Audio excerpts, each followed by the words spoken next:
আমাদেরকে কয় মাজার পূজারী, আর এরা হলো দুর্গা পূজারী, এরা হলো দেব দেবীর পূজারী।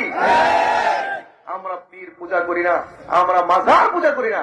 বলুন আমরা কি মাজার পূজা করি? আমরা মাজার কি করি?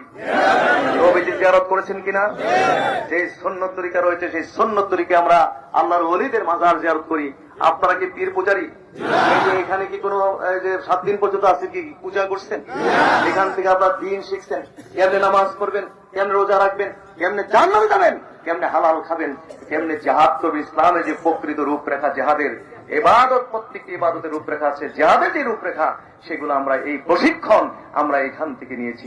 অথচ দুর্ভাগ্য, তারা তাদেরকে ইস্টাবলিশ করার জন্য একজনকে তো খারাপ করে দিব, এই জন্য আমাদের উপরে বেদাতি এইসব বলে বলে জোরে জোরে চিল্লাইয়া আমাদেরকে মস্তিক বলে চিল্লাচিল্লি করে মূলত তাদের শিরক এবং তাদের বেদাতগুলো ঢাকার জন্য তারা এই অপকৌশল গ্রহণ করে।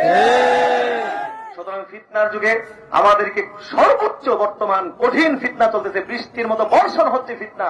সুতরাং এই ফিতনার যুগে আমাদেরকে সর্বোচ্চ সজাগ এবং জাগ্রত থাকতে হবে আমাদের ঈমান এবং আমলের ব্যাপারে। সতর্ক রাখতে রাজি আছি না নাই?